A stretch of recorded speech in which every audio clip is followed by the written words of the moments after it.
네, 안녕하세요. 네, 저는 한국공유정책연구원의 교육원장을 맡는 김호진 교수입니다. 또 국가대개조 네트워크라고 하는 싱크탱크가 있습니다. 박사들이 한 150명 정도 되나. 그다음에 이제 나머지는 이제 국회의원도 계시고, 그다음에 또 대기업의 임원들도 계시고 그런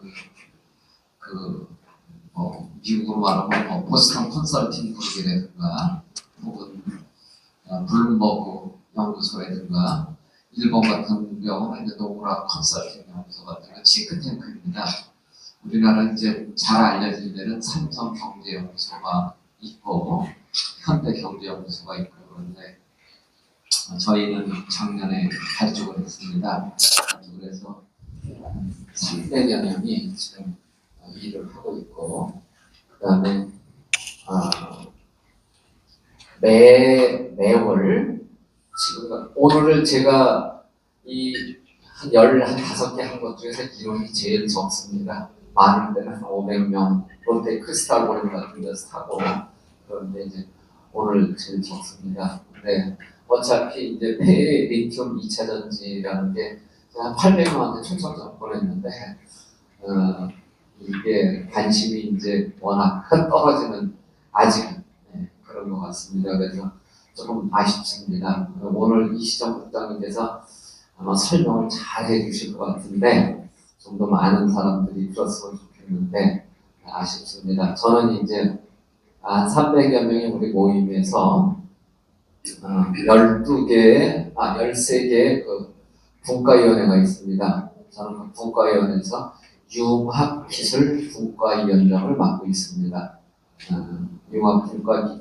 융합분과에는 반도체라든지 신재생 에너지라든지 정보통신이라든지 이렇게 한 12개 정도의 소위원회가 있습니다. 그래서 그 위원회가 1년에 한 번 정도 돌아가면서, 그러니까 작년에 한 번 반도체, 팹리스, 정보통신, 태양광 에너지, 빅데이터 이런 거에서 이제 보통 이제 국회에서 많이 하는데 요새 국회가 아시다시피 그냥 각 방마다 왜 책을 그렇게 많이 써내는지 콘서트를 하고 그러려고 자리를 좀 얻기가 좀 어렵습니다. 그래서 아마 2월 달까지 그렇지 않을까 그렇게 생각이, 아니 3월 말까지는 아마 그런 상황이 될 것 같아서 보통 저희가 AT 센터를 쓰거나 그다음에 서울 벤처대학원 대학교를 쓰거나 그렇지 않으면 서울연대연구소를 쓰거나 이렇게 하고 있는데 오늘은 그래서 부득이 이렇게 왔습니다. 다른 데는 또 강의실 같은 게 있는데 교통이 불편해요. 그래서 있었습니다. 어쨌든 오늘 추운 겨울 날씨에도 불구하고 이시정 국장님께서 잘 해주시리라고 믿습니다. 또 저도 또 그거 듣고 싶고요. 그래서 여기서 나오는 아이디어들은 저희가 물론 지금 앞에 놓인 이게 이제 정책 제안서로 들어가지만 끝나고 나서 이제 정책 제안서를 제가 다시 만듭니다. 여기서 나온 결론들이 어떤 문제들이 있나 해서 만들어봤고 그걸 갖다 이제 또 정부 각 기관에 보내고 그다음에 좋은 제안들은 채택을 하고 있습니다. 그래서 작년에도 채택된 제안들이 많습니다. 일을 하시다 보면 특히 중소기업이나 그다음에 협회 같은 데서 굉장히 답답한 걸 느껴요. 정책 규제라든가 혹은 또 법 자체가 없어서 못하는 게 있어요. 그래서 그런 거에 대해서 어떤 해소점이 있나 해서 그런 걸 위주로 해서 이제 법안 자체도 제가 만들고 있습니다. 자기가 만든 국가에는 그래서 이제 그걸 갖다가 국회에다 입법 전문위원들한테 보내주면 입법 전문위에서 그걸 다시 토의를 해갖고 그걸 갖다 이제 안건은 3을 그 입법을 갖다가 이제 해당 상임위원회에 넘길 거냐 안 넘길 거냐 이제 거기서 결론이 납니다. 그래서 좋은 제안을 해주시면 더 좋고요. 두 번째, 여기 아까 우리 권혁찬 선생님도 오시고 그랬는데 이제 중소기업이 이런데 좋은 기업이 있으면 저한테 연락을 해주십시오. 그러면 제가 특히 그 상장을 앞두고 있는 회사 이런 회사들의 자금이 모자라거나 그러면 그 아주 좋은 조건으로 국내도 좋고 해외도 좋고 벤처 캐피탈 자금을 투입을 해주고 있습니다. 그래서 액수는 클수록 좋은데 중소기업 오르면 보통 500억, 1000억 이렇게 가고 작년에도 하나 했는데 2,900원에 이제 주식을 펀드 매입을 했는데 지금 31,000원, 2,000원 정도 지금 장외시장에서 겨울에 올 겨울에 이제 상당히 됩니다. 그러면 5, 6만 원 정도 가지 않을까 이렇게 생각됩니다. 그래서 소개하시면 그때 그때 같이 조금 더 사셔서 들어가셔도 좋고 아주 좋은 일입니다. 그래서 이제 나쁜 적이 아니라 정식으로 이게 다 로펌에서 다 하는 거니까 전혀 걱정하실 게 없고요. 중소기업 같은 거 이제 폐건전지 같은 거 이러면 사업이 좋은데 돈이 없어요. 사업이 좋은데 땅이 없어요. 이런 거는 항상 그런 기업들이 있으면 저한테 소개해 주시면 이런 걸 통해서 검증을 해야 돼요. 우선 거기에 전문가들이 과연 그래서 오늘은 이렇게 왔는데 저는 전자공학하고 경영학을 했습니다. 그래서 전자공학 박사하고 경영 박사 학위로 일리노이 어바나 샴페인이라는 미국에 있는 대학을 나왔습니다. 최종적으로 포항공대 철강대학원 강의를 거치고 퇴직을 했습니다. 그 전에는 이제 북경대학에서 7년 반 정도 있었고요. 중국어를 좀 하고 독일의 흉볼트 대학이라고 있어서 독일에서 또 한 2년 반 독일어를 좀 하고 그다음에 일본에서는 게이오라고 이제 사립대학이다. 유일하게 제가 있었던 사립대학이 포항공대하고 게이오 대학입니다. 거기서 박사하고 아주 포스닥을 했습니다. 지금은 집에서 놀고 있습니다. 그리고 이제 이게 국가를 위해서 좋은 일이라고 생각하고 여기서 좋은 제안들을 받아갖고 정부에 전달하는 역할을 하고 있습니다. 그래서 현재 우리 이 싱크탱크에서 내년에 국회의원이 몇 분이 나올 거예요. 그때는 아마 여러분들 혹시 애로사항이나 위반사항이 있으면 저한테 주시면 훨씬 더 빨리 또 이루어질 수도 있어요. 피드백을 드려야 되는데 이제 국회 입법 전문위원들한테 가면 또 생각지 않게 굉장히 장애가 많더라고요. 그래서 이제 작년에 몇 건 채택이 된 게 있습니다. 여러분들이 이제 그간에 보시는 거 소상공인 정책이라는 건 여러 가지 있는데 제가 말하는 다른 부서에 있습니다. 산업자원부라든가 산업경영이라든가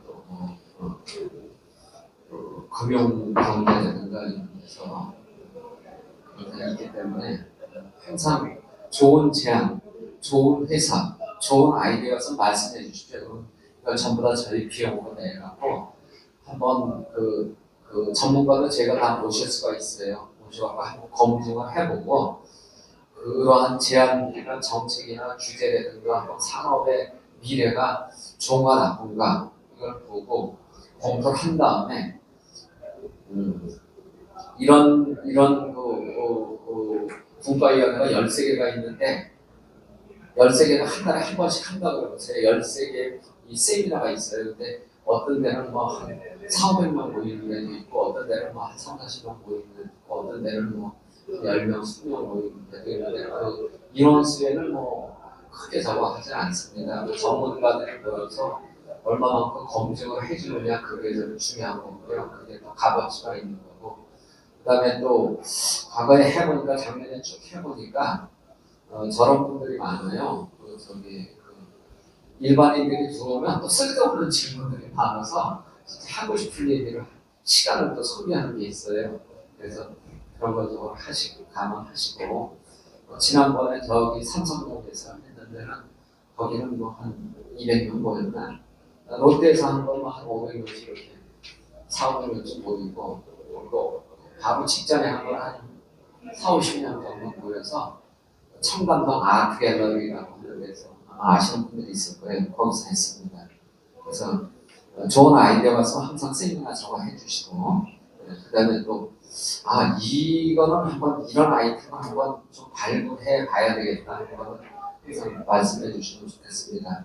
제가 주제 발표하신 분들이 우리 이시정 국장님께서 좋은 거 많이 준비해 오셨으니까 저는 여기까지 하고 다음은 이시정 국장님한테 마이크를 넘기겠습니다. 말씀 감사합니다. 김호진 박사님은 정말 어렸을 때부터 천재셔서 우리나라 발전에 제가 봤을 때 꼭 필요하신 교수님, 박사님이신 것 같아요. 그리고 오늘 제가 콘티를 잘 받지 못해가지고 우선 저는 이시정 국장님께서 쓰신 PDF 자료를 읽어봤는데 정말로 이 우리나라에서 이 배터리, 그러니까 EPR 제도를 만약에 도입하게 되면 정말로 경제 성장에 굉장히 큰 역할을 해줄 수 있는 그런 제안인 것 같아서 굉장히 중요한 포인트인 것 같아요. 앞으로의 자동차 및 여러 모든 거에 지배하는 건 다 배터리이기 때문에 그게 가장 재활용 면에서는 중요한 요소인 것 같아요.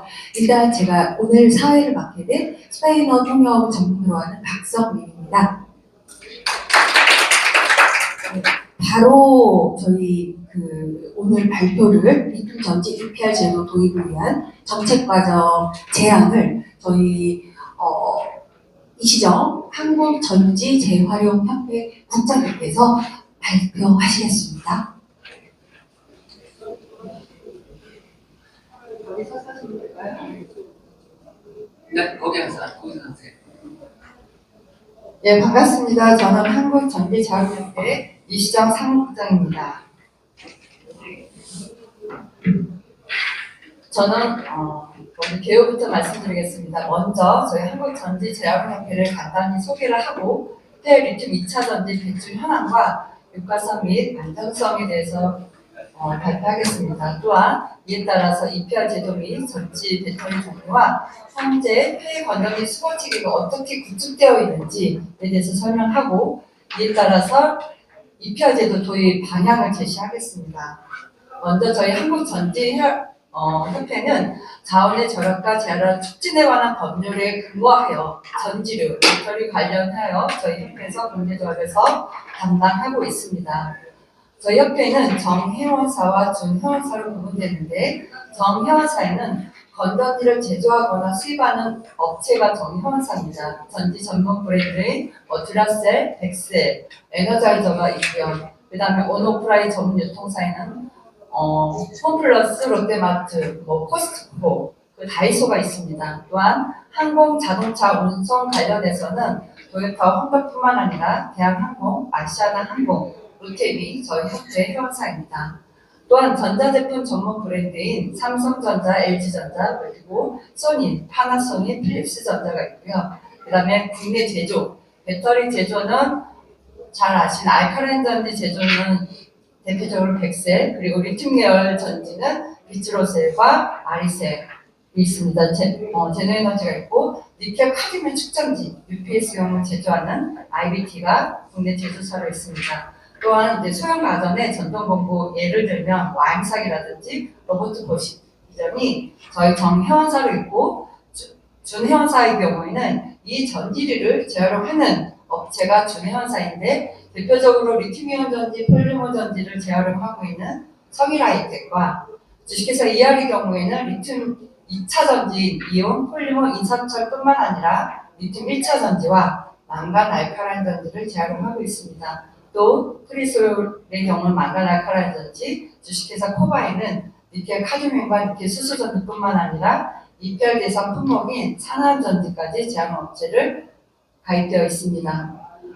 리튬 2차 전지 품목 확대에 따른 배출량 증가가 되고 있습니다. 리튬 2차 전지란 충전해서 사용하는 전지인데 주로 이제 노트북 배터리, 핸드폰 배터리가 2018년도 이전에는 주로 발생되는 지자체 통해서 회수됐던 것이 주로 노트북, 핸드폰 배터리였다면 19년부터는 보조 배터리로 시작해서 21년도에는 이제 전자담배뿐만 아니라 소형 전동드릴이라든지 캠코더 배터리뿐만 아니라 소형 가전, 그리고 작년부터는 저희가 전기 킥보드, 전기 이륜차, 그리고 ESS 배터리까지 지자체를 통해서 지금 배출되고 있습니다. 폐리튬 2차 전지 연도별 발생 증가율입니다.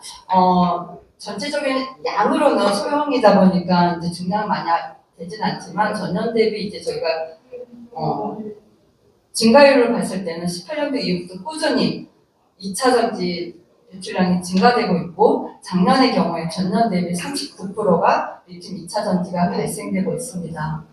저희가 폐전지 모니터링, 저희가 지자체를 통해서 건전지가 회수되는 해서 2022년도에는 수도권에 있는 망간 알카라인 전지 재활용업체에서 모니터링 했을 경우에 결과가 리튬 전지 결이 전년 한 22% 정도, 21% 정도가 리튬 계열 전지가 발생했다면 작년에는 저희가 수도권뿐만 아니라 비수도권, 지방, 쉽게 해서 지방 같은 경우에는 충전용 전지를 사용량이 적지만 그래도 작년에 비수도권까지 들어오는 것까지 다 포함했을 때 리튬 2차 전지, 리튬 1차 전지 포함해서 약 한 24% 정도가 지자체에서 들어오는 물량 중에서 리튬 계열 전지가 배출이 많이 급증하고 있습니다. 저희가 기존 19년도 이전에는 지자체 간담회를 통해서 발표했을 때는 지자체를 통해서 배출되는 모든 전지를 100으로 봤을 때 97%가 알카라인 전지,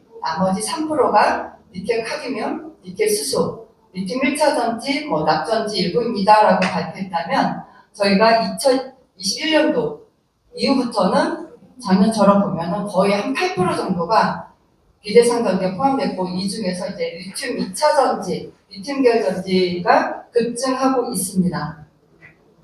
저희가 모니터링을 통해서 각 제품별로 어떤 성상으로 리튬 2차 전지가 발생되는지 저희가 했을 때 핸드폰 배터리, 노트북 배터리뿐만 아니라 보조 배터리, 전자담배의 경우에는 일회용 전자담배에도 배터리가 2차 전지가 포함되어 있습니다. 소형 가전, 청소기, 전동공구, 카메라뿐만 아니라 저희가 작년에 2023년도에 했을 때는 전기 유리창 및 전기 자전거, 전동 킥보드가 다량으로 이제 배출되기 시작했습니다.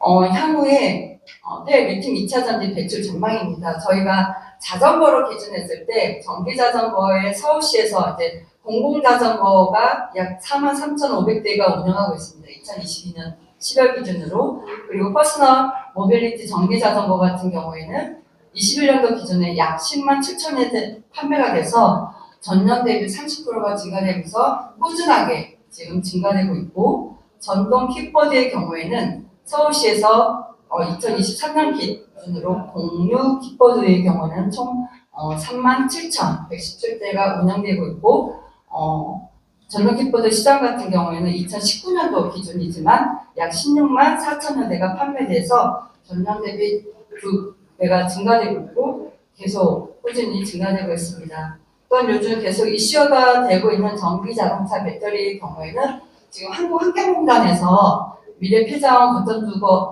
수거센터를 통해서 재사용이라든지 재활용이라든지 체크를 해서 재제조할 경우에는 이제 재제조를 판매를 하고 있고 아직까지는 이제 전기 자동차에 대한 기술 개발을 위해서 후역적으로 하고 있습니다. 또한 지금 저희가 민간 업체에서 자율 통화해서 리튬뿐만 아니라 코발트, 니켈 등 원소재를 추출하여서 재활용하는 방향으로 어차피 자동차 회사에서 재제조가 되었다 하더라도 향후에는 재활용으로 노출되는 전지가 있기 때문에 결국에는 전기자동차 배터리도 재활용으로 가야 된다고 보고 있습니다. 그리고 향후 5년 이내에는 전기자동차 배터리가 좀 급증할 것으로 보고 있습니다. 또 리튬 2차 전지는 요즘 이슈가 되는 것이 경제성, 제재조, 재사용이기 때문에 경제성을 많이 하고 있는데 리튬 2차 전지에도 비유가성들이 있습니다. 리튬 전지 특징이 나중에 차후에도 설명드리겠지만 안전성, 화재 위험성이 있기 때문에 대부분 이제 산업용이라든지 가정에서도 폐전지 사용량이 많은데 이렇게 케이스로 포장된 경우에는 안전 때문에 해체 작업하는 비용이 많이 발생하고 있습니다. 비용이 발생하고 있고 또 리튬 인산철의 경우에는 오히려 처리비가 많은 안전성 때문에 처리비가 지금 가장 비싸게 처리비를 지급하고 처리하고 있습니다. 이 부분에 대해서 이제 비용 부담이 저희 협회에서는 이제 이슈가 되고 있습니다. 또 기존에는 리튬 2차 전지하면 이온 전지, 폴리머 전지가 이제 대세였다면 최근에는 이제 원소의 비용으로 인해서 리튬 인산철 전지가 많이 또 사용되고 있고 또한 중대형뿐만 아니라 소형에도 리튬 인산철 사용이 이제 증가되고 있고 저희가 모니터링했을 때도 과거에는 리튬 2차 전지하면 이온 전지, 폴리머 전지가 대세였다면 최근에는 소형에도 리튬 2차 전지가 많이 발생하고 있고 전년 대비 반출량도 92%가 많이 증가되고 있습니다. 그래서 저희 협회에서는 아무 제도권이 되지 않았기 때문에 저희가 내부적으로 예를 들어서 리튬 이온 전지, 폴리머 전지에 대해서 비용이 수익 부분에 수익이 났다면 리튬 인산철의 경우에는 처리비 부담을 하고 있는데 이제 처리비가 부족해서 처리 물량을 지금 현재 조정하고 있는 실정입니다. 또 전지 종류가 보시면 아시겠지만 같은 크기와 모양이 하더라도 종류가 다 다양합니다. 또한 2차 전지의 경우에는 니켈 카드뮴, 니켈 수소뿐만 아니라 나축 전지, 또 리튬 이온, 리튬 폴리머, 인산철로 이제 다양하고 또 소형가전에도 보시면 아시겠지만 저희가 이제 예시로 소형가전 전동보험구에도 보면 니켈 카드뮴, 니켈 수소, 리튬 이온 전지가 사용되고 있고 또 청소기에도 마찬가지입니다. 또 UPS용에도 기존에는 저희가 UPS용이 납축 전지 아니면 니켈 카드뮴 전지가 대세였고요. 니켈 수소 전지가 잠깐 2000년도 초반에 이제 개발이 됐었는데 화재에 의해서 이제 리튬 수소 전지는 사용되고 최근에는 리튬 이온 전지 또는 리튬 인산철 전지가 UPS용으로 사용하고 있습니다. 또 자동차에도 하이브리드용에는 리튬 수소 배터리가 사용하고 있고 전기 자동차에는 리튬 이온 전지, 리튬 폴리머 전지가 사용되고 있습니다. 저희가 가장 중시하는 것은 리튬, 저희 협회는 아까 서두에도 말씀드렸듯이 저희 협회는 EPR 대상 품목에 대해서 관리 감독하고 있는데 리튬 2차 전지가 EPR 대상 품목이 아님에도 불구하고 저희가 이렇게 적극적으로 대응하는 가장 큰 이유는 안정성 때문입니다. 저희가 리튬 2차 전지가 발생량이 증가됨에 따라서 지자체 선별장이라든지 아니면 플라스틱 재활용 업체에서 계속 화재가 발생하고 있고 증가되고 있고 이거에 따라서 민원이 계속 발생되고 있어서 이 부분에 대해서 저희가 교육을 진행하고 있는데 관련해서 영상을 잠시 보여드리도록 하겠습니다. 리튬 전지 특징은 충격, 수분하고 이제 충격에 가거나 수분에 의해서 반응이 발생하고 있습니다. 그래서 두 가지 조건, 저희가 충격을 가했을 때와 또 열이 발생했을 때 어떤 반응이 있는지 영상을 통해서 잠시 보도록 하겠습니다.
리튬 2차 전지, 리튬 전지의 특징이 뭐냐면 화재가 나면 튀는 현상이 있습니다. 그래서 가장 지금 이슈가 되는 것이 지자체 선물장의 경우에는 가열성이 많습니다. 예를 들어서 뭐 페트라든지 플라스틱, 종이팩 다양한 게 있다 보니까 화재가 났을 경우에 아까 충격에 의해서 화재가 나면 튀는 현상에 따라서 재활용 업체가 이제 전소되는 경우가 지금 비일비재에 발생하고 있고, 그리고 문제는 이제 충전 중에도 가정에서도 저희가 화재가 계속 발생하고 있습니다.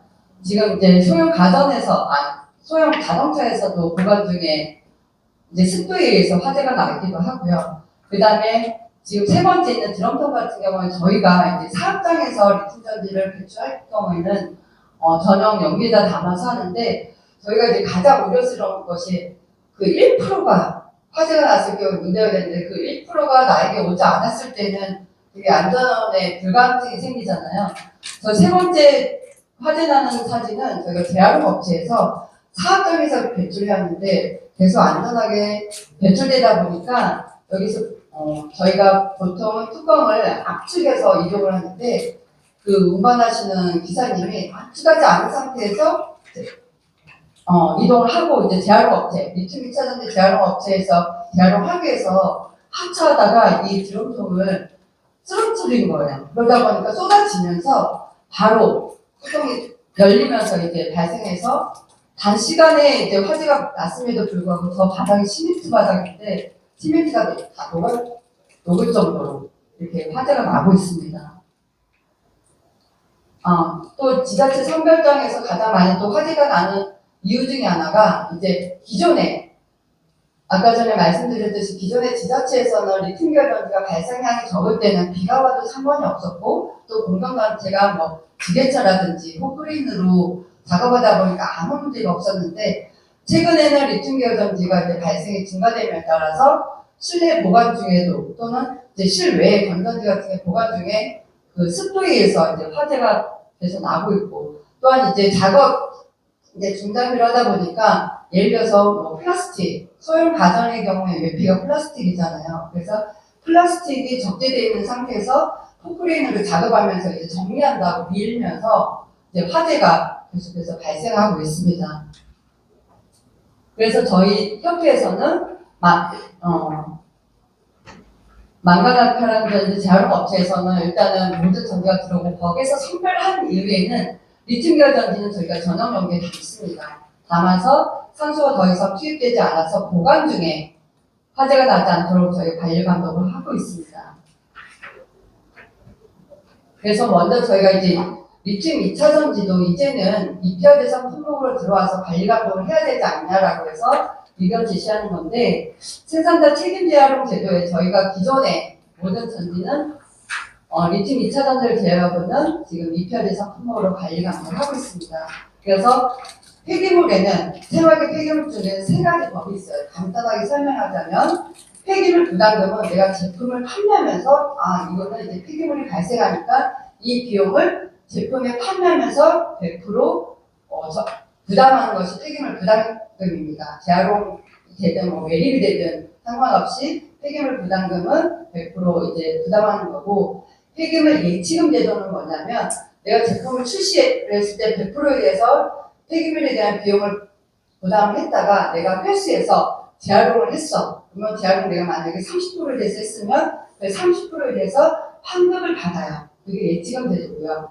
EPR은 뭐냐면 일단은 제품에 대해서 각 품목별로 의무율을 줘요.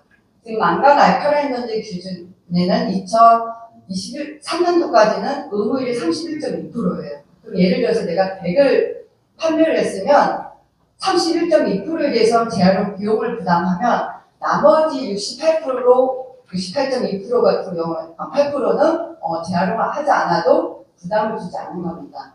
그게 이제 EPR인데, 대신에 재활용하는데 기술 개발이라든지 또 포장이라든지 제조할 때 재활용이 용이하도록 그래서 이제 하는 제도입니다. 그래서 전지류에는 어떤 것이 있냐면 산화한 전지라고 해서 우리 손목시계, 스마트워치가 아닌 일반 우리 손목시계, 아날로그 시계는 산화한 전지가 들어갑니다. 그래서 산화한 전지가 인별에서 품목인 거고, 여기는 은을 추출합니다. 그리고 망간 알칼라인 전지에는 도어락이라든지 우리 가정에서 손쉽게 벽시계라든지 가스레인지라든지 랜턴이라든지 사용하는 것이지만 알카라인 전지가 리페어돼서 품목으로 관리하고 있습니다. 또한 리튬 1차 전지라고 해서 양극재에 따라서 리튬 1차 전지도 종류가 다양합니다. 이산화망간, 염화, 티오닐, 불알탄소, 이산화망간, 이산화황, 리튬 1차 전지라고 하는데 우리 보시면 아시겠지만 우리 자동차 키에도 리튬 1차 전지가 들어가고요. 여기 안에도 실내 안에도 우리 소방 간직이 있지 않습니까? 소방 간직에도 리튬 1차 전지가 들어갑니다. 과거에는 알카라인 전지도 사용했는데 수명 자체가 지금 리튬 1차 전지 수명이 10년 이상을 보유하고 있기 때문에 소방 간직에도 리튬 1차 전지를 사용하고 있고, 리튬 1차 전지의 가장 장점이 뭐냐면 영하 3, 40도에서도 방전이 안 돼요. 그러다 보니까 군부대에서 많이 사용합니다. 각종 통신 장비라든지 발각보의 무기에도 리튬 전지가 많이 사용하고 있고, 또 요즘 에너자이저 보면 리튬 1차 전지 오래 쓰는 전지 막 해서 요즘 안구류에도 도어락에도 리튬 1차 전지도 많이 사용하고 있습니다.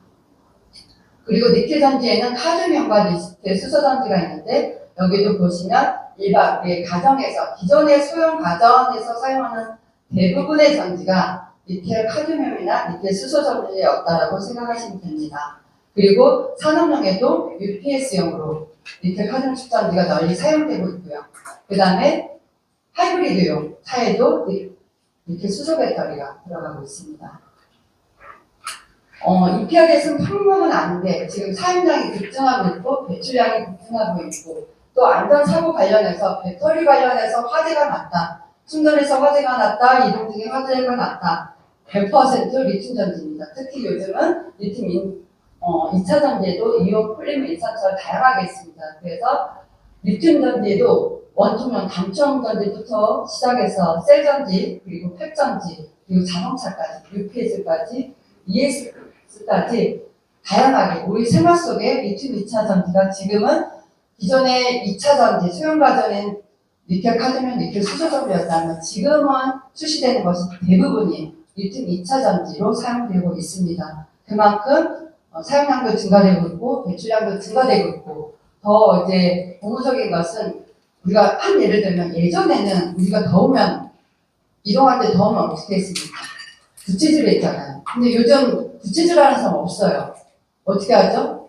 선풍기를 전부 다 리튬이온 전지. 겨울에 손난로, 휴대용 손난로 보면 다 리튬이온 전지, 리튬 2차 전지가 사용되고 있고, 과거에는 배터리를 사용하지 않고 사용했던 제품이었다면 최근에는 모든 것이 휴대용이다 보니까 모든 세상 곳곳에, 또 우리 젊은 세대 같은 경우에는 캠핑을 많이 하잖아요. 그래서 파워뱅크에 또 리튬 인산철이 곳곳에 리튬 전지가 사용되고 있습니다. 그래서 저희 협회에는 이에 따라서 여러 가지 민원인이 많이 발생했습니다. 저희가 19년도 이전에는 앞에 서두에서 말씀드렸듯이 19년도 이전에는 저희가 리튬 계열 전지가 핸드폰 아니면 노트북 배터리가 주였고 발생량 전체가 이제 많지 않다 보니까 저희가 검증된 제한업체가 이제 있지 않았습니다. 근데 이제 2019년도 이후부터는 아까 말씀드렸듯이 보조 배터리부터 시작해서 다양하게 배출하고 있는데, 저희가 재활용하는 업체가 검증된 업체가 없었기 때문에 지자체 통해서 민원이 오면 저희가 두 가지를 답변해 드렸어요. 중관님, 지자체 팀장님 전화 오시면 국장님 이 전지가 리튬 전지 킥보드 드론용 배터리 나왔는데 이거 어떻게 배출해야 돼요? 라고 했을 때 제가 두 가지를 답변했어요. 팀장님, 민원인이 일반인이에요? 사업장이에요? 그러면 일반인인데 종량제 봉투에다가 배출하세요라고 할 수는 없어요. 종량제 봉투에는 대부분 가연성이고 거기서 배출했다가 화재가 나면 이제 문제가 되기 때문에, 그러면 일반인이다라고 하면 안전지 수감에다 배출하세요라고 안내를 부탁을 드렸고, 반대로 사업장이다라고 하면 저희도 검증된 업체가 없었기 때문에 주관님 폐기물관리법상 사업장의 경우에는 이를 300kg 이상 배출되는 사업장 또는 1000제곱 미터 이상 되는 사업장은 자체 처리하거나 이특 처리해야 되니까 그렇게 안내해 주시면 돼요 라고 말씀드렸더니, 지금 문제는 리튬 전지를 사용하는 사업장은 그 사용하는 배출자, 사용하는 자가 이 전지가 위험하다는 걸 알아요. 그러니까 배출을 못하고 있다가 그렇게 답변을 해드렸더니 저 충남에 어느 군청에서는 전화가 왔더라고요. 국장님 이거 어떻게 해요?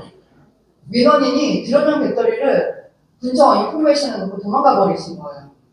왜냐면 최근에 제가 지난주에 서산시청도 갔다 왔는데 요즘 도로 교통공사에서도 그렇고 모든 넘기계도 요즘 납치는데 사람이 안 한대요. 다 드론으로 하는데 그 교관님도 말씀하시는 분이 나도 드론으로 약을 주는데 1년에 한 20대 정도 운영을 합니다라고 얘기를 하시더라고요. 그래서 리튬 전지를 사용하는 사람들은 이게 배출 이후에 또 보관 중에도 이게 위험하다는 걸 알기 때문에 배출하기를 꺼려해요. 그래서 저희가 19년도에 저희가 12월달 연말에 환경부랑 같이 저희가 시범사업을 실시했습니다. 그래서 보조 배터리부터 시범사업을 통해서 그때 당시에 저희가 리튬 2차 전지 지금 현재 아까 선에 말씀드렸듯이 성일하이텍과 주식회사 ER에서 지금 재활용을 검증을 통해서 지금 하고 있고 지금 저희가 계속 샘플링을 많이 하고 있어요. 저희가 한 예를 들면 군부대에서는 국내 사업장 중에서 모든 전지를 사용하는 사업장은 군부대입니다. 리튬 전지를 특이하게 사용하는 사업장은 저희가 안전하게 관리할 수가 있는데 리튬 전지를 가장 많이 사용하는 군부대가 사업장이 군부대이면서 모든 전지를 사용하는 사업장이 또 군부대입니다. 근데 저희가 재활용하는 업체를 검증하기 위해서는 전지 종류별로 실질적으로 처리가 가능 여부를 확인해야 되기 때문에 저희가 작년까지도 샘플링을 계속해요. 저희가 2020년도에는 군부대 거를 리튬 2차 전지 한번 재활용하는 기술을 개발해야 되니까 샘플링을 했을 때 저희가 처음에 제가 군부대 봤을 때 한 4개 정도 봤거든요. 리튬 2차 전지를. 예를 들어서 드론용 배터리, 통신 장비, 그래서 한 4가지 정도 이제 샘플링을 했었기 때문에 한 4가지 정도 우리 샘플링을 해드릴 테니까 재활용 가능 여부 좀 확인 좀 하겠습니다 하고 성일하이텍과 ER한테 이제 하겠다라고 먼저 하고 제가 군부대 가서 샘플링 했더니 한 20가지가 나오더라고요. 전지는 특징이 보통은 다 원통령 아니면 파우치형이에요. 근데 그것 따라서 어떻게 내가 구성하느냐에 따라서 그 원통령이 10개가 될 수도 있고 100개가 될 수도 있고 그거에 따라서 이제 부피가 커지고 케이스도 외피가 플라스틱인 경우도 있고 알루미늄인 경우도 있고 다양하기 때문에 저희가 샘플링을 통해서 지금 재활용을 다 하고 있고요. 그리고 우리나라에서 사업장이라고 하더라도 내가 별도로 계약해서 나올 만한 사업장이 거의 없어요. 대부분 보면 저희가 작년 같은 경우에도 한 구청에서 요즘 돌아다니다 보시면 전동 킥보드 많잖아요. 각 구에서 킥보드를, 공영 킥보드를 하고 있는데 저희가 한 톤백 4개 분량 정도 회수를 해드렸거든요. 근데 중량으로 따지면 한 1.5톤밖에 안 돼요. 근데 재활용 업체는 아까 보시면 아시겠지만 성일하이텍은 전국 군산에 있고 ER 같은 경우는 경남 김해밖에 없습니다. 그러면 톤백 4개 분량이 나오려면 한 사업장에서 몇 달 또는 몇 년을 모아야 되는데 그 보관 중에 또 화재가 납니다. 그래서 교수님도 아시겠지만 리튬 전지는 보관하는 기준이 있어요. 바닥에는 절대 보관할 수가 없습니다. 그래서 선반이 그리고 건조 시스템이 있어야 되고 또 온도 변화에 따라서 일반 소화기로는 화재 진압이 안 되기 때문에 금속 전용 소화기가 배치가 돼야 되는데 그러다 보니까 이제 사업장하고 연결될 수가 없기 때문에 지금은 저희가 모든 관내 사업장에서 나오는 전지 또한 저희가 지자체를 통해서 저희가 다 배출하고 있고요. 저희가 그래서 지자체 담당 주무관님 통해서 저희가 교육을 하고 있지만 그래서 전지류 관련해서 먼저 민원이 발생하면 먼저 저희 협회로 문의하게끔 합니다. 그래서 저희가 먼저 사진을 보고 확인해요. 왜냐하면 공무원들도 이제 계속 이동되다 보니까 전지 종류를 일반적으로 알기는 쉽지 않습니다. 그래서 저희가 이제 직접적으로 확인해야 되기 때문에 지금은 모든 전지류 관련해서 민원이 발생하면 저희 협회로 연결을 해주시면 저희가 전지 종류에 따라서 일반 알카라인 전지나 니켈류 전지의 경우에는 화재랑은 안전하기 때문에 직접 회수하거나 아니면 각각 수거 위치를 통해서 회수를 해드리지만 리튬계열 전지의 경우에는 위험하기 때문에 저희가 지금 지자체 통해서 그래서 그 만난 알카라인 전지 업체를 입고하기 전날에만 배출하게끔 하고 있고 제가 한 예를 들면 지난주에 이제 서산에 있는 드럼학교 교관님하고는 협의된 것이 자기네들 가까운 주민센터, 왜냐하면 지방 같은 경우 너무 먼 거리다 보니까 가까운 읍면동으로 대출하시면 됩니다라고 해도 그걸 거부하시더라고요. 거기 보관하고 있다가 화재가 나면 안 됩니다. 라고 해서 번역수거가 잡히면 그 전날에 지자체 선별장으로 일괄적으로 개별이 됐든 사업장이 됐든 이제 연락망을 통해서 배출하게끔 그렇게 안내를 했습니다. 그래서 지금은 모든 건전지가 재활용이 되기 때문에 재활용기술도 재활용 검증된 업체가 있기 때문에 모든 수거 체계는 저희가 지자체 선별장을 통해서 지자체를 통해서 지금 하고 있고요. 그럼 지자체의 경우에는 저희가 수도권의 경우에는 저희가 경기, 인천, 대전, 대구, 이제 광역시 같은 경우는 저희가 매달 번역 수거가 있습니다. 번역 수거가 뭐냐면 재활용업체가 다 아시겠지만 수도권에는 인허가 받기 어렵습니다. 이 민원 때문에. 그래서 보면 재활용업체가 경기도 안성 또한 경남 김해에 있다 보니까 바로 지자체에서 이동하기가 쉽지 않습니다. 그리고 지자체에서 나오는 양이 그렇게 많이 나오지 않기 때문에 제가 지역별로 서울의 경우에는 한 예를 들면 25개 구청이 있는데 강동권역, 양천권역에서 강동구의 12개 구청, 양천권역이 13개 구청에서 저희가 전날 다 문자를 통해서 번역수거 실시 안내 문자를 보내면 각 구별로 배출량을 저희한테 보내줍니다. 그러면 그거에 따라서 저희가 차량을 교차하고 그 강동 선별장, 양천구 선별장에서 다 차로 오면 저희가 차량으로 바로 상차를 시켜서 재활용업체로 바로 보내고 있습니다. 근데 저희가 이제 수도권의 경우에는 리튬 2차 전지 발생량이 급증을 하고 있어서 서울의 경우에는 2024년 올해 1월부터는 저희가 한 달에 2번, 매월 2번째, 4번째 수요일날 번역수거를 실시하고 있고, 그리고 아까 말씀드렸듯이 지금 광역시 같은 경우 경기도뿐만 아니라 수도권, 그 다음에 대구, 광주 이런 경우에 저희가 매달 실시하고 있고, 지금 영호남권, 충청권의 경우에도 저희가 올해부터는 2달에 한 번, 요즘 번역수거 일정을 좀 빨리 체계를 구축해서 진행을 하고자 합니다. 또한 요즘 이제 화재가 많이 나오고 있다 보니까 어떤 경우가 발생했냐면 저희가 불과 19년도 전만 해도 번역수거를 비가 와도 저희가 진행했거든요. 비 맞으면서도 진행하고 했는데 지금은 저희가 만약에 번역수거하는 당일날 비가 온다면 저희가 취소를 합니다. 취소를 하고 비가 오지 않는, 그리고 상차하는 곳, 하차하는 곳뿐만 아니라 이동하는 곳에 만약 비가 온다라고 하면 만약 상차, 하차지가 비가 온다 하면 제가 무조건 취소고요. 그리고 상차지, 하차지가 비가 안 오는데 만약 이동하는 경로에서 만약 비가 온다라고 하면 저희가 탑차, 윙바디 차량으로 해서 이동 중에 수건이 노출되지 않도록 저희가 하고 있습니다. 그래서 안전하게 지금 진행을 하고 있고요. 그 다음에 망간 알칼라인 전지 재활업체를 일단 다 들어갑니다. 왜냐하면 일반 지자체에서나 전문가가 아니면 전지 종류별로 선별할 수가 없어요.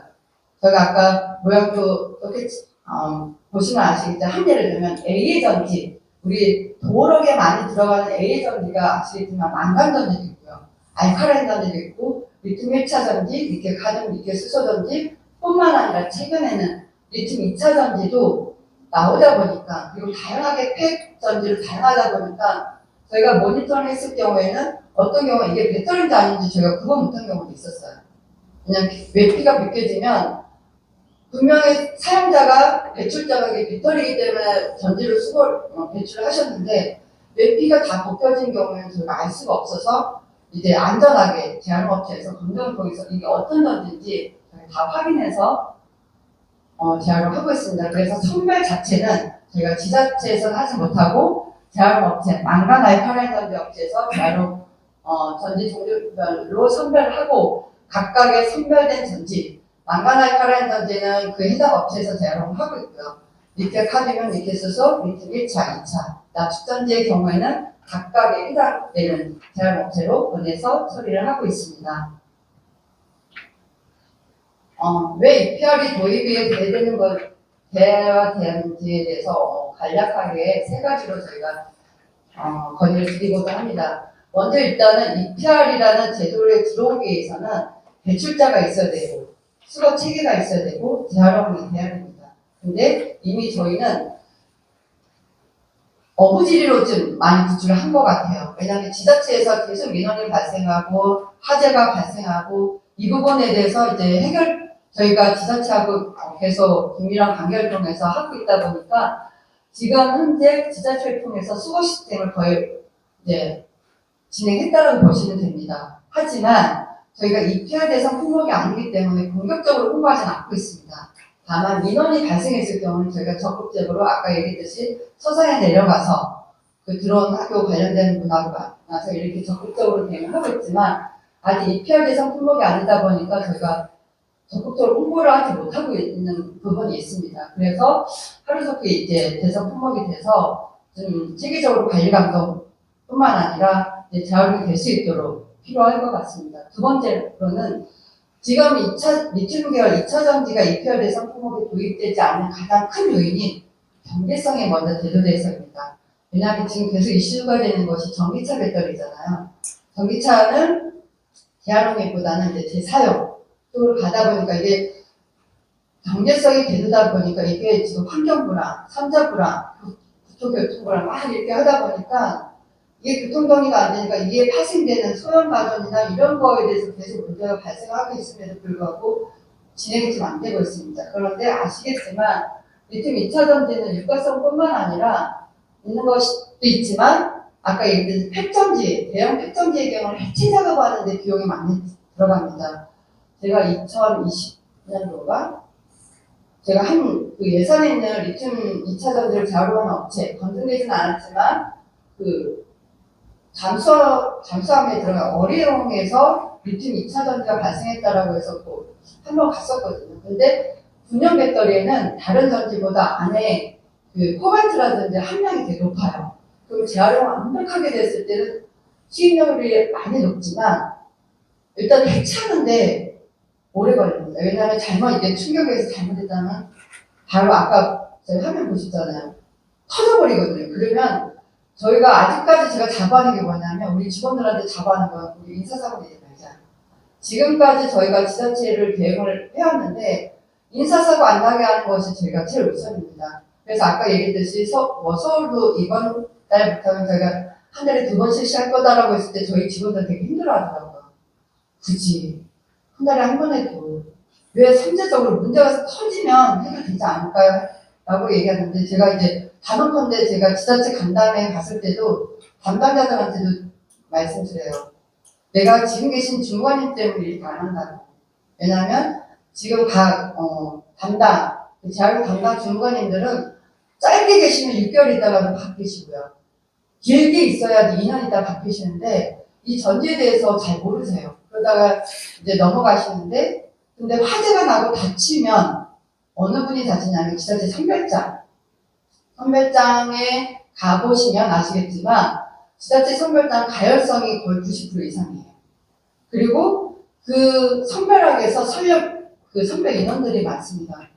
그럴 경우에 만약 화재가 났을 경우에는 그분들이 다친다. 그리고 우리들은 그분들까지 다 만나서 현장 모니터링도 하고 그분들이 이제 애로사항이라든지 건의사항을 저희가 다 접수를 하다 보니까 다쳐도 그분들이 다친다. 죄송하지만 제가 예를 들어서 만약에 뉴스를 통해서 제가 대표님 처음 봤잖아요, 사회자. 만약 사고가 났어, 다쳤어, 안 좋대라고 해도 그랬어? 안 됐다라고 넘어가요. 근데 우리가 오늘 만나서 관계를 맺었잖아요. 근데 똑같이 만약에 이런 일을 발생했을 때 만약에 다치셨대 그러면 우리가 신분적으로 받아들일 팀이 다르잖아요. 그래서 다치면 그분들이 다쳐. 그래서 그분들을 위해서 우리 하자. 그분들을 우리가 정년 퇴직할 때까지 만날 분들이라고 저희가 했더니 우리 직원들도 감사하게도 해야죠, 그러면. 그래서 지금까지 저희가 인사상을 안 났거든요. 근데 유가성이 있는 것이 아니라 오히려 처리비가 리튬 인산철 같은 경우에는 저희가 만반 알칼라인전지 기준으로 하면 톤당 처리비가 35만 원이 안 돼요. 30만 원 주고 지금 처리를 하고 있다라 보면 리튬 인산철은 처리비가 저희가 톤당 230만 원 주고 처리를 하고 있어요. 왜냐면 그거는 안전하게 처리하는 것이 목적인데 예전에는 리튬 1차 전지가 EPR이었지만 재활용 기술이 없었을 경우에 매립을 했단 말이죠. 근데 매립 이후에도 폭발하는 전지가 리튬 전지예요. 그러다 보니까 이 위험성 때문에 리튬 인산철 같은 경우에는 지금 해체하는 데 비용이 많이 발생하고 또 그 안에 코발트라든지 이게 없어요. 그러다 보니까 톤당 230만 원을 줘야지만이 처리를 하고 있고 요즘 최근에 저도 영상을 통해서 많이 공부하고 있는데 리튬 이온 전지, 폴리머 전지 비싸니까 대체로 인산철로 가자. 소재가 가격이 싸니까 지금 두 가지예요. 자, 리튬 이온 전지는 소재가 비싸니까 일단은 제조하는 데 비싸. 근데 재활용하는 비용은 상대적으로 회수되는 희구 금속이 있으니까 비용이 적어요. 반대로 리튬 인산철은 소재는 가격은 저렴해. 근데 문제는 나중에 처리할 때 처리비가 비싸요. 그러니까 먼저 처리비가 비싸냐 아니면 소재를 비싼 거 사용하면 이게 두 가지인 것 같아요. 저희는. 어차피 저희 입장에 똑같다라고 보시면 됩니다. 그래서 유가성만 있지 않다라는 것을 좀 관계자분께서 좀 인지를 해주시면 감사하겠습니다. 그리고 세 번째로는 다른 데도 표현했듯이 이제 배출에 관한 의무가 소비자에게 전가될 수 있다라고 표현했던 게 뭐냐면 리튬 2차 전지가 유가성 있고 경제성이 있고 이게 이제 이슈가 되다 보니까 EPR이 아니라 뭐 환경성 보장제 다른 뭐 이런 제도로 얘기를 하는데 거기 같은 경우 그 얘기 하더라고 5개를 일반 소비자가 내가 소형 가전이랑 리튬 2차 전지가 5개 이상 있으면 방문 수거를 한다라고 하시더라고요. 근데 이거는 제가 봤을 때는 이게 좀 맞지 않거든요. 그러면 내가 만약에 소형 가전에 이게 기존에 니켈 카드면 니켈 수소 전지의 경우에는 예를 들어서 건전지 수감에 배출해야 되고 이게 만약에 리튬 이온 전지, 폴리머 전지의 경우 돈이 되는 전지는 내가 환경성 보장되니까 통하면 소형 가전 5개 이상 되면 방문 수거한대 라고 이렇게 지금 방향을 잡고 있는 경우도 있는데 그럴 경우에 우리가 솔직히 저도 종이폐 가정에서는 저희가 분리배출 하거든요. 근데 아파트에 들어가면 분리배출 안 돼. 통합 배출하거든요. 그리고 요즘 누가 가정으로 사람이 들어오는 거를 그렇게 좋아하지 않더라고요. 근데 소형 가전하고 리튬 2차전 5개 모으면 방문 수거하니까 그렇게 배출한다?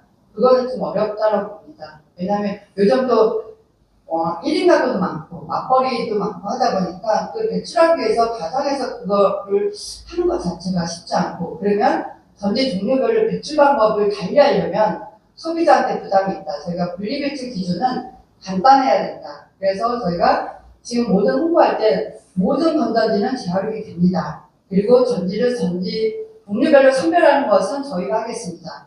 배출자가 선별하는 것은 쉽지 않습니다. 그래서 지금 모든 전지, 리튬 2차 전지와 납축 전지만 입찰해서 품목이 아니거든요. 공개한 전지랑.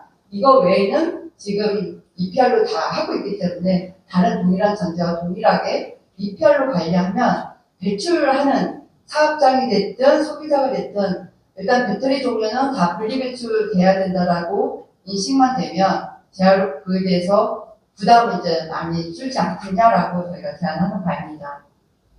그래서 현행 지금 자원의 절약과 촉진에 관한 법률에 보면 그 EPR 대상 품목별로 나와 있고요. 시행령에도 보면 현행에 보면 전지류가 대상 품목이 이렇게 나와 있거든요. 가는 수은전지, 산화전지, 니켈 카드뮴, 리튬 전지에서 1차 전지만 한다라고 했는데 이때 2003년도에 리튬 1차 전지를 한다라고 했을 때는 2003년도 이전에는 EPR로가 2002년도부터 했는데 리튬 이온 전지, 2차 전지에 대한 개념이 별로 없었어요. 그리고 배출이 거의 없었기 때문에 그래서 1차 전지 그리고 양극재에 따라서 1차 전지도 종류가 다양합니다. 그래서 이렇게 했다면 지금 개정안에는 일단 저희가 또 시행령 보면은 그 내장품 리스트가 있어요. 내장품 리스트에 이 제품 안에 들어가 있는 거는 EPR로 한다라고 하는데 이거는 저희가 삭제 요청을 지금 제안합니다. 왜냐하면 아까 얘기했듯이 과거에는 저희가 양치를 할 때 내가 양치했지 전동 칫솔로 양치한다는 개념이 없었어요. 그럼 내장품 리스트에는 전동 칫솔이라는 게 없어요. 근데 요즘은 전동 칫솔에 니켈 카드뮴, 니켈 수소, 이온 전지 사용량이 급증하고 있기 때문에 내장품 일일이 내화해서 여기 들어가는 전점의 EPR이라 이런 것보다는 이 안에 배터리가 들어가 있어? 그럼 분리배출 해야지. 탈착이 돼? 분리배출 해야 되지. 근데 탈착이 안 돼? 근데 내가 탈착할 경우에는 잘못 충격에 의해서 화재가 날 수가 있기 때문에 배터리가 들어가 있어? 이런 분리배출 이렇게 인식하는 것이 저는 소비자뿐만 대출자 또 회수되는 거에 대해서 되게 용이하다고 제안을 하고요. 그리고 개정안에는 리튬전지 1차 전지 하나를 삭제해서 리튬전지는 다 EPR로 관리하는 것을 저희가 제안을 드리고 싶습니다. 여기까지 저희 설명이고요. 혹시 궁금한 사항이라든지 있으면 제 질문 받고 이제 토론으로 넘어가면 될 것 같습니다.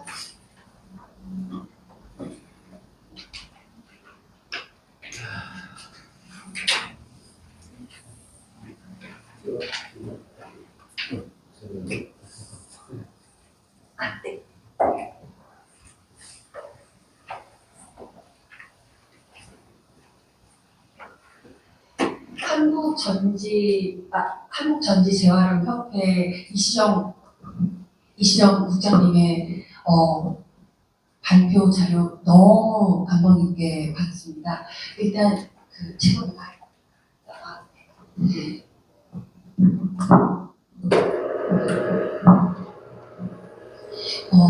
앞으로 우리나라뿐만 아니라 전 세계의 환경 문제와 제4차 혁명, 또 5차 혁명, 7차 혁명까지 어떤 제안이 계속 들어오고 사실 어찌 보면 오늘 많이 모이지 않는 게 너무 아쉬울 정도로 이시정 국장님이 우리나라가 정말로 확실히 선진국이 될 수 있는 그런 EPR 제도를 도입한다면 정말 우리나라는 자원이 없는 나라지만 어떤 배터리를 전 세계에 굉장히 지금 어디 안 들어가지 않은 데가 많은데 그 폐배터리를 재활용한다는 거는 정말 좋은 제안이신 것 같습니다. 너무 수고하셨고요. 그러면 혹시 질문 있으신 분 있으신가요?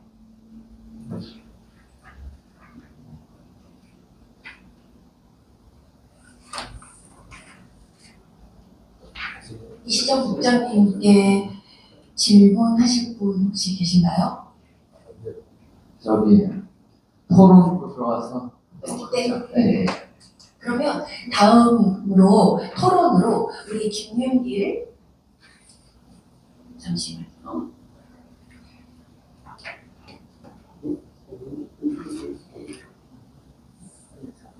네, 김윤길 인피니 알파 기술공님께서 토론하시겠습니다. 토론보다도 이제 지금 이제 토론 들어가기 전에 제가 좌장을 맡고 있어요. 지금부터는 제가 얘기를 할게요. 우선 김용길 고모님은 지금 지게차라고 하죠. 지게차에 그 회사가 전기지게차를 생산하고 있어요. 근데 거기는 배터리를 많이 쓰고 있습니다. 그래서 거기서 제가 한 7, 8년 이상 근무하셨고, 얼마 전에 또 지게차에 전기 배터리를 아마, 전기 배터리하고 모터하고 세 가지를 미션인지 하여간 세 가지를 합해서 또 기술 개발하신 것 같아요. 그래서 아마 그 방면에 적어 있는 것 같은데, 지금 순서는 일단 이제 질문은 한 2분, 3분 정도로 한 분씩 하시고, 답변도 지금 한 3분 정도 하시고, 그 다음에 토론자가 다 말씀을 하시면, 그 다음에 여기 플로어에 그냥 참석하신 분들 질문 받는 순서로 이렇게 진행을 하겠습니다. 그러면, 우리, 김용길 후보님께서 한번. 제가 지금 목이 좀 아파가지고, 목소리 좀 탁하게 나와서 이해해 주시기 바랍니다. 지금 또 유엔 사무총장도 말씀하셨듯이 지구가 불타고 있죠. 지금 지구의 온난화 시대는 끝났다 하면서 굉장히 심각한 상태더라고요. 그러니까 오늘 이 자리가 한국전지재활용에 대해서 하고 있는 사업이 우리 환경을 살릴 수 있다 생각하니까 마음이 좀 그렇게 위안이 되고 합니다. 이 전지재활용협회에서 이 사업을 하시면서 우리가 탄소 배출이 지금 현재 정부에 있어도 목표치가 있지 않습니까? 그리고 연간 이 사업을 통해 가지고 우리가 탄소 배출량에 얼마 정도 어느 정도의 기여를 할 수 있는지 혹시 그 목표치를 두고 있는 게 있는지 또 우리 사업을 하면서 그런 어떤 목표치를 두고서 우리가 사업을 한다면은 즉 우리 사회에 크게 기여할 수 있고 또 우리 그 데이터가 나올 수 있는지 그게 좀 궁금해서 질문을 드립니다. 거기에 대해서 혹시 준비된 사항이 있으시면은 좀 알고 싶거든요.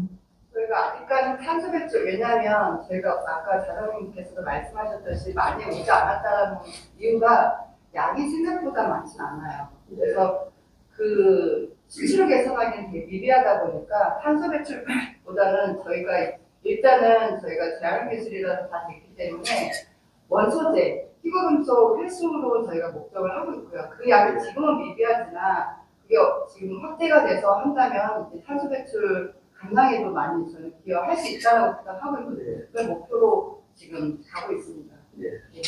그럼 나중에 데이터가 있으면 네. 더 유익하겠습니다. 네. 답변 감사합니다. 그러면 두 번째로 우리 토론자로 나오신 정영석 시사저널 기자님 한번 하실 말씀이 있으면 이건 뭐 질문만 하는 건 아니고요. 네, 뭐 생각나는 거 말씀하시면 되고 하나씩. 네, 안녕하십니까. 시사저널 정영석 기자입니다. 저는 2차 전지 관련해서 전문가도 재활용 업계에서 좀 사업도 하지만 취재를 하면서 이제 협회 회원사기관, 성의 하이텍이관, 회원사가 아닌 셀렉팅이나 이런 회사 관계자의 통화를 보면 EPR 도입에 대한 이점에 대해서 물어보는데 사실 이제 재활용 업체가 대기업에 중독되는 거 아니냐, 이 해당 분량에 대해서 대기업에 중독되는 거 아니냐는 의견가 나오지만 막상 기업들과 얘기를 들어보면 EPR 제도 도입을 통해서 안정적인 수급에 대한 이점이 더 크다고 말씀하십니다. 지금 현재 배터리 재활용 기업들이 노선하고 이제 도전을 하고 있지만은 그 업체 수가 손에 꼽을 정도로 적은데 그 이유가 지금은 발생량이 적지만 나중에 배터리 페널티이 발생이 크게 될 때 결국은 회수율이 중요하다는 걸 말씀하셨어요. 이 회수율을 높이기 위해서 EPR 제도가 도입이 필요한데 어떻게 도입이 됐으면 좋겠냐는 질문을 해보면 소비자에게 부담이 되면 안 된다. 근데 그러기 위해서는 회수 채널이 조금 다양화되어야 되는 거 아니냐. 지금은 지하철을 통해서 회수 폐배터리가 모이고 있지만 예를 들어서 폐배터리 재활용 관련해서 선도국가인 중국을 보면 회수 채널이 완성체 업체에서 재활용 업체 그리고 배터리 제조 업체 이렇게 회수 채널이 다양화되어 있거든요.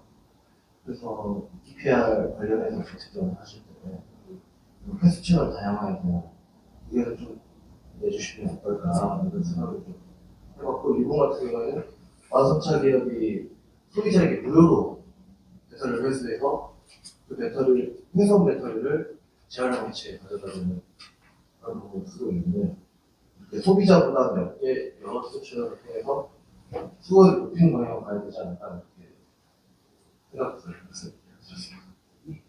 여기에 대해서 제가 답변드릴 테니까. 네. 우리나라도 보면 이제 뭐 유럽이나 이런 경우 많이 비교를 하시는데 거기가 이제 규모가 좀 다른 것이 예를 들어서 유럽 같은 경우에도 한 예를 들면 대형 마트에서 건전지를 배출하고 지자체가 수거를 하지 않고 대형 마트에서 예를 들어서 건전지 수거를 하고 관련된 우리를 치면 공제협회에서 순환수거에서 회수를 한다라고 하는데 우리나라하고는 그게 좀 맞지 않는 것이 일단 절대 양이 좀 달라요. 유럽의 경우는 제가 여쭤봤어요. 일본의 경우에도 그러면 전지가 어느 정도 회수가 돼요? 회수한 양이 하면 15,000톤 정도가 회수됩니다라고 얘기를 하시는데 우리나라의 경우에는 한 예를 들면 만간 알카라였는데 출고되는 것 자체가 15,000톤이 될 때도 있고 안 될 때도 있어요. 그리고 제가 제일 고무적인 게 작년에 처음으로 건전지 회수량이 5,000톤이 됐거든요. 근데 그렇게 예를 들어서 하기에는 물류 비용이 아까 예를 들어서 탄소 비용을 절감하려면 이런 이동에 대한 비용을 절감하기 위해서 저희가 그래서 지자체를 통해서 배출을 지금 했고요. 저희가 하이브리드용 같은 경우는 토요타 통해서 저희가 배터리를 회수하고 있는데 그것도 저희가 지금 고민 중인 게 그동안은 저희가 그 토요타에 있는 물류창고를 전국에 있는 거를 한 번에 이동을 시켜서 거기서 이제 제약업체로 보내고 있는데 문제는 뭐냐면 이게 많은 양이 많은 양도 나오지 않았습니다. 이 이동대한 이 비용 부담이 많더라고요. 오히려. 그래서 지금 저희가 토요타에서 저희 회사라고 아까 말씀드렸는데 제가 이번에 협의할 것이 그럼 차라리 저희가 지자체 통해서 왜냐하면 일정량이 양이 될 때까지는 제약업체로 입고가 될 수가 없기 때문에 그러면 각 해당되는 기초지자체 250개가 넘는 시군구로 배출하게끔 해서 매달 배출하는 것이 배출자 입장에서도 보관 중에 또 문제가 안 생기게끔 하는 것이 더 좀 좋을 것 같다라고 해서 지금 그렇게 협의를 했고요. 저희가 지금 한 예를 들어서 이제 지자체만 했고 저희가 군부대 같은 경우에는 우리나라 12개 보급대대가 있습니다. 예하부대가 일일이 저희가 할 수가 없기 때문에 육군의 경우에는 저희가 12개 보급대대로 기준으로 해서 거기로 예하부대에서 해당 보급대대로 반납하면 거기서 저희가 일괄적으로 지금 배출하게끔 이렇게 수거 시스템을 구축해 놓았고요. 절대량이 늘어나면 저희 같은 경우도 아까 얘기했듯이 권역으로 묶지만 한 예를 들면 이제 수도권의 경우 지금 일시적으로 많이 나오는 지자체가 있어요. 예를 들어서 저희가 5톤 축차하면 한 10톤 이상은 상차할 수가 있는데 고양시의 경우에는 인구수가 많다 보니까 10톤 정도 하면 저희가 번역으로 안 하고 그 해당 지자체 선별장으로 저희가 차량을 배차를 해드려요. 그렇게 해서라도 일단 모든 비용이라든지 탄소 이제 배출 감소를 위해서 저희가 지자체로 이제 진행했던 이유가 이제 그런 내용이다라고 보시면 되고 향후에 예를 들어서 배터리 배출량이 증가가 되면 저희가 권역으로 묻지 않고 일괄적으로 이제 양이 되면 각 지자체별로 차량 배차하는 것이 제일 좋겠지만 우리나라에서는 그렇게 할 수 있는 양이 나올 만한 지자체가 아직까지는 없다라는 게 좀 아쉽고요. 또 반대로 재활용업체 우리가 근거리에는 없어요. 인허가가 문제가 되다 보니까 안성에 있는 재활용업체는 지자체 것만 들어갈 수 있어요. 사업장 건 아예 안 들어가요.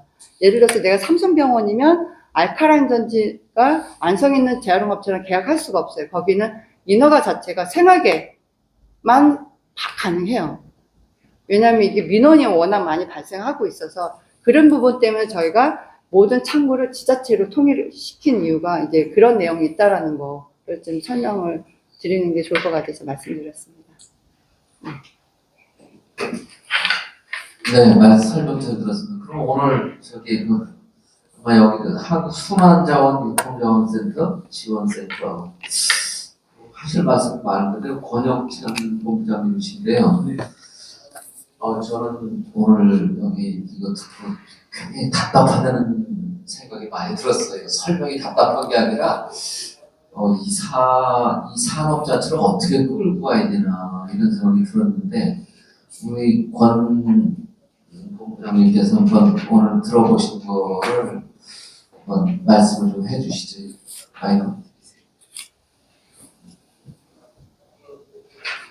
예, 지금 방금 소개받은 한국 순환자원 유통지원센터 권혁찬입니다.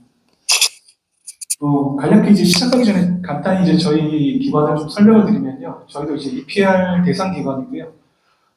포장재 관련돼서 법에서 2002년까지는 폐기물 예치금 제도고 2003년도부터 생산자 책임 제도가 생기면서 만들어졌던 관련된 기관들이 통합돼서 만들어진 단체고요. 저희는 이제 아까 얘기하신 것처럼 의무 생산자가 비용을 지급하면 그 비용에 관련된 부분을 저희 기관은 회수업체와 재활용업체에다가 배분하는 역할을 하고 있는 기관입니다. 간략히 저희 기관 이렇게 좀 설명을 드리고요.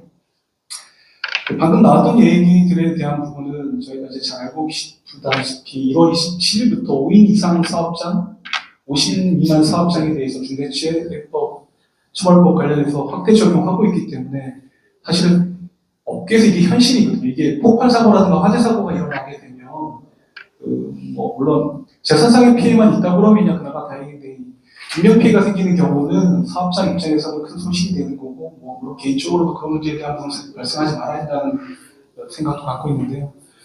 그래서 이제 횟수 선별업체라든가 지자체 선별장에서는 방금 이제 이시정 국장님이 얘기하신 것처럼 그 내장형 완구류라든가 아니면 그 얘기했던 휴대용 배터리가 반입이 되면 사실 무관상으로는 보기가 어렵거든요. 근데 자연 발화를 통해서 화재가 저희가 이제 통계로 보면 저희가 관련된 업계가 745군데, 745개 업체인데 작년 올 1월까지 저희가 업체가 오기 전에까지 확인을 해보니까 13회 정도 화재가 발생했더라고요. 그 기준은 화재 사실 증명만 가지고 기준을 보는 게 13군데고요. 13개, 네. 13회 정도 화재되는 거는 전소하고 일부 전소인데 거의 대부분 전소에 가까울 정도로 화재인데 네. 735개 업체 중에 13개 업체예요? 아니면 그렇죠. 횟수가 13회예요? 745개 중에 13회인데 그 개수로 따지면 사실 퍼센트로는 미미한데 그게 이제 자기 사업장이 될 수 있다는 여러 가지 문제가 있고 여기 이제 강조하는 게 뭐냐면 전부가 아니지. 네네 그 화재 소방 시설을 강화하고 뭐 2% 그 기존에 있는 여러 가지 뭐 24시간 경비라던가 소방 시설을 강화했음에도 불구하고 화재가 많이 일어나거든요. 그러니까 그런 부분들 때문에라도 제가 아까 얘기한 것처럼 뭐 횟수 선별업계라든가 지자체 선별장에서는 이게 현안으로 발생하기 때문에 어찌됐건 간에 빨리 EPR 대상품으로 확대가 돼서 전지협회가 얘기하는 것처럼 안전을 위해서라도 어떤 체계를 통해서 회수가 될 수 있었으면 바라고요.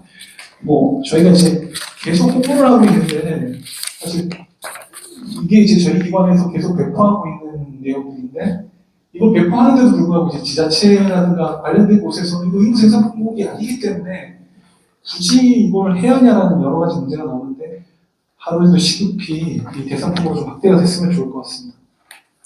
네, 그리고 이제 아까 저기 얘기하신 것 중에 저는 한 가지만 좀 제안을 드리고 싶은 게 아까 이시정 국장님 EPR 제도 도입 방안에 있어서 그 다른 제도로 편입 시 이제 에코와스라든가 환경성 보장 제도는 제가 걱정하는데 향후에 그 전지 같은 경우는 아까 얘기하셨던 것처럼 폐배터리가 재사용으로 가는 부분부터 아울러서 전지까지는 특별법으로 좀 아울 수 있게끔 에코와스와 관련된 것처럼 EPR 제도에서 붙는 것은 한계가 있는 것 같아서 이건 뭐 좀 장기적인 관점이겠지만 현행 EPR을 벗어나서 새로운 제도에 대한 특별법으로 위반하는 게 맞지 않겠나 그런 제안을 좀 드립니다. 네, 이상입니다.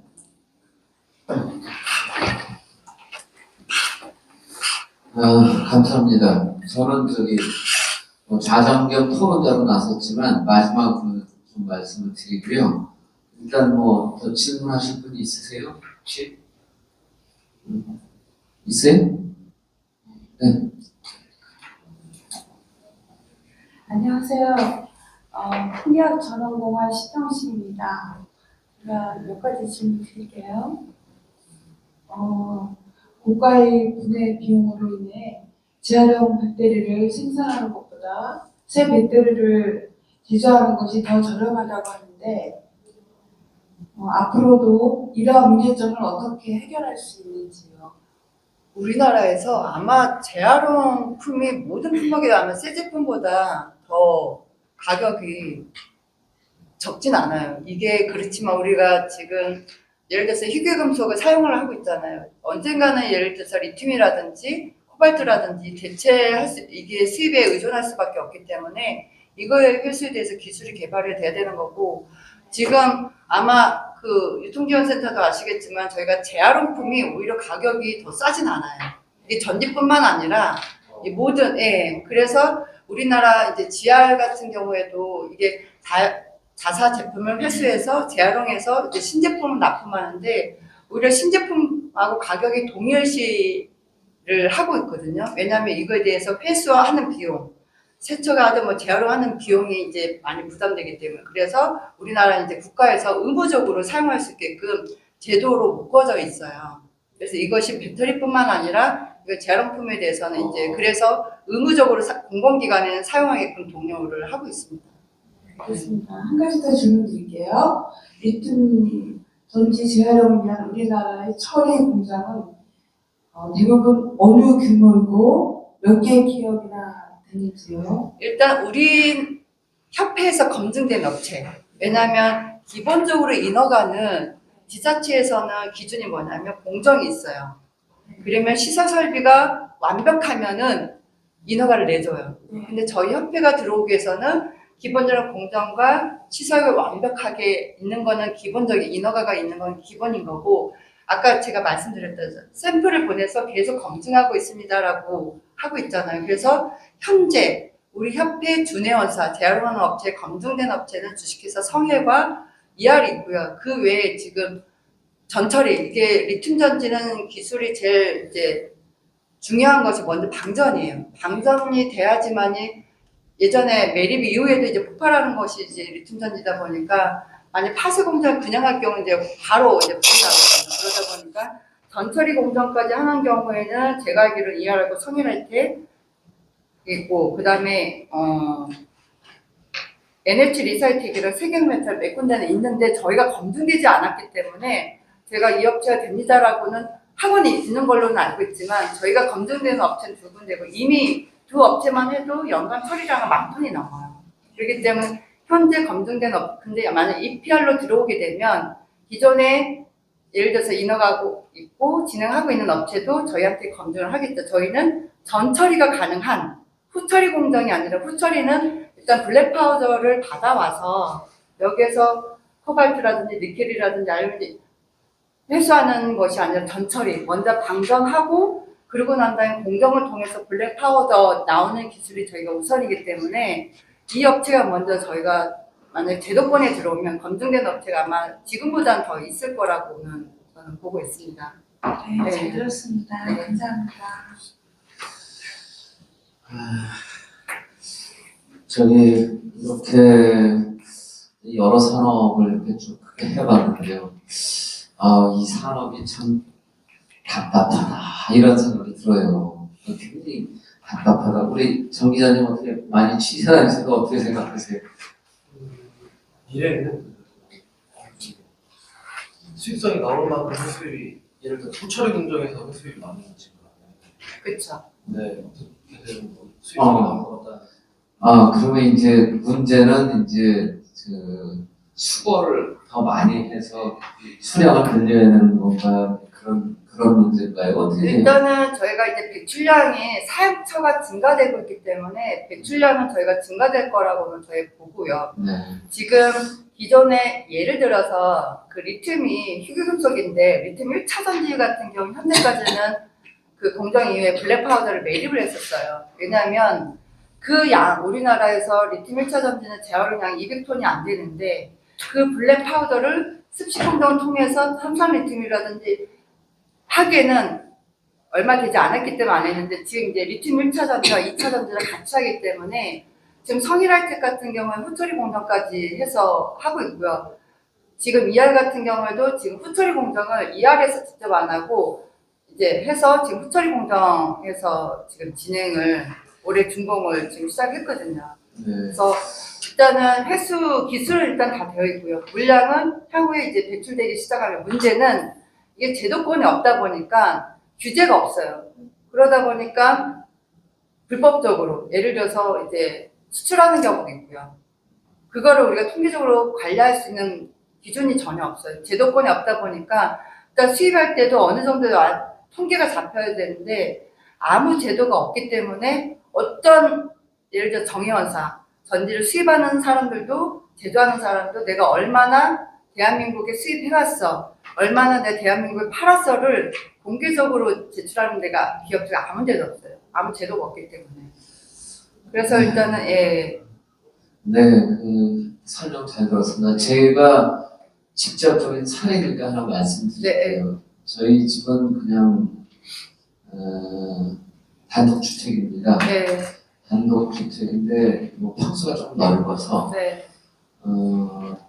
그 일반 아파트에, 제가 옛날에 아파트에 살았을 때는 사실상 건전지를 그렇게 전지를 많이 사용을 안 했어요. 근데 단독주택에 살다 보니까 전지 수입이 굉장히 많죠. 네. 그럼에도 불구하고 뭐 시계도 우리가 뭐 한 6, 7개 벽시계도 다뤄야 되고, 그다음에 뭐 그 정원에 뭐 이거 불 켜는 거 이런 거 하면 상당히 많습니다. 전지 쓰는 게. 근데 저는 이제 사실은 뭐 이 물통을 쓰는 것도 좀 아껴서 쓰는 사람이고, 식당에서 밥을 먹어도 커피는 꼭 제가 먹었던 종이컵을 줬으면 종이컵에 다시 얼른 빼내고 다시 하든가, 아니면 쇠컵이나 유리컵 같은 걸 하고 있거든요. 네네. 그래서 이제 종이컵을 예를 들어 우리가 커피 마시는 종이컵이 생산원가가 한 2~30원 됩니다. 재질에 따라서 좀 다른데, 근데 그거를 우리가 살려면 한 5~60원, 뭐 몇십 원 될 겁니다. 100원 가까이, 100원 정도 되는데, 혹시 그거 생각해봤어요? EPR이라고 생각을 하고 그걸 갖다가 이제 재처리하고 그러는데 어느 정도 들어간다고 생각을 해봤어요. 이런 비슷한 거는 아닌데 거기서 3,000원 정도가 들어간다고 그래요. 컵 하나에. 어마어마한 거예요, 이게. 네? 그게 한 20~30년 돼야 이제 자연으로 들어가는데 그 동까지 그걸 수거해서 쓰레기장 갔다가 그게 다시 재처리되고 해서 그때는 3,000원 정도가 들어간대요. 종이컵은 이제 물 안 새라고 안에 코팅도 들어가 있고 그래서 사실은 그 뜨거운 물로 우리가 거기서 커피를 마실 때는 몸에 아주 안 좋습니다. 물론 이것도 미세 플라스틱이 있긴 한데 이건 그래도 몇 번 따라 먹으면 미세 플라스틱 한 번만 먹으면 되는데 커피잔은 항상 그렇습니다. 그래서 쇠잔, 물컵, 쇠컵 그런데 그렇습니다. 또 한 가지 예는 우리 집 같은 경우는 배터리, 건전지 배터리 그거를 이제 아파트는 거기 눕는 데가 있는데 수거를 어떻게 하는지 모르겠는데 우리 딸내도 보면 수거하는 데가 있는데도 그냥 버리고 네? 쓰레기통에 저는 그런 거 환경에 대한 의식이 좀 있고 그래서 그걸 모아봤어요. 근데 20개 단위로 헌 배터리를 하나 준다고 새 그러더라고요. 건전지. 네, 새 건전지. 네. 새 건전지 내가 보면 100원짜리도 아니고 주더라고요.